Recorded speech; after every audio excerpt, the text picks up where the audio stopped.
দুটি অয়ের ভিতর কি কোনো তফাৎ দেখতে পাচ্ছেন? আছে, সূক্ষ্ম তফাৎ।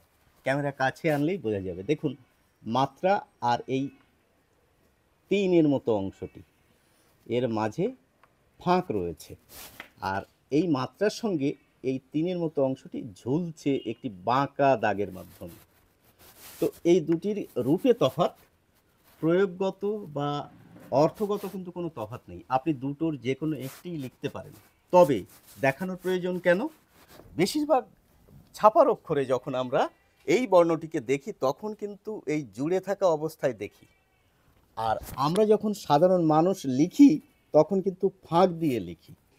এটি হচ্ছে গীতাঞ্জলি ফন্ট আর এটি হচ্ছে কালপুরুষ ফন্ট। ফন্টের অর্থ না জানলেও চলবে। আমরা শুধু এটুকু বলবো, যারা হাতের লেখাকে সুন্দর করতে চান তারা যদি জুড়ে লেখেন তাহলে কি হবে? দেখতে সুন্দর লাগবে। অর্থাৎ এই মাত্রা আর এই ৩ এর মতো অংশটিকে যদি জুড়ে দেন তাহলে দেখতে সুন্দর লাগবে। আপনারা একটু খেয়াল করবেন, বেশিরভাগ বইপত্রে কিন্তু এভাবেই ছাপা থাকে এবং দেওয়ালে যখন স্কুলের নাম, অফিসের নাম লেখা হয়, এর প্রয়োজন হলে এভাবে জুড়ে লেখেন। এভাবেই দেখতে সুন্দর লাগে। তবে এভাবে লিখলেও ভুল নেই।